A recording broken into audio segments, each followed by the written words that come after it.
Welcome to my channel Dr. Munshi Nasser Skill Tone. How are you my dear learners? In this video I am going to talk about a fantastic software which is called PSPP. This software is a fantastic alternative to SPSS software. As you know that many of us we used to use the SPSS software for our day-to-day statistical analysis. Back in days, SPSS was the main software for social science and related domains. However, day by day there are many other softwares available at the moment, but those who are already used to know how to use SPSS, they are quite reluctant to go and switch to another software. For them, PSPP is a very good software for an alternative to SPSS software. And the interesting part of this is the PSPP software, unlike SPSS, it is completely free.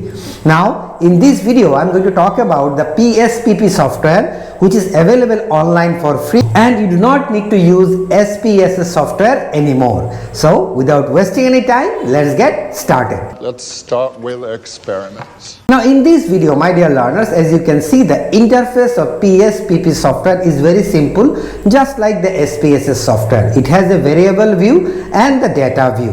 The variable view and the data view also similar to the SPSS, and there are many other options just like the SPSS software, like what type of data you are inputting or what type of level you are giving to the variable. All these things are very clearly mentioned in the PSPP software. Moreover, in the PSPP software we have a transform option, we have analysis option, we have compute variable option.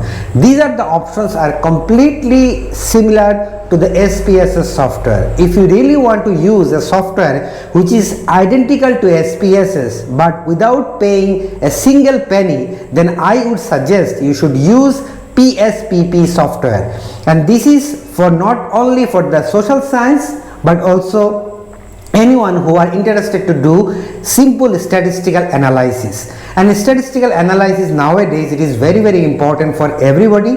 PSPP software can help you to visualize your data. PSPP software can help you to input different type of file like CSV, Excel or any other formats, and this software will also use in Mac and Windows version. So without thinking anything, you can just go for it, and this PSPP software you can use for your day-to-day statistical analysis. I believe with this PSPP software you can easily use as an alternative of SPSS in your day-to-day statistical and academic world. And simply by downloading the software from the link that I am sharing in the video description box, you can download the software easily and you can still use this PSPP software as an alternative to SPSS. So at the end I should say, no more SPSS, paying a lot of money, cracked version. Just simply use PSPP software which is completely free and user friendly. So with that note, thank you my dear learners. I'll see you in the next tutorial. Bye bye.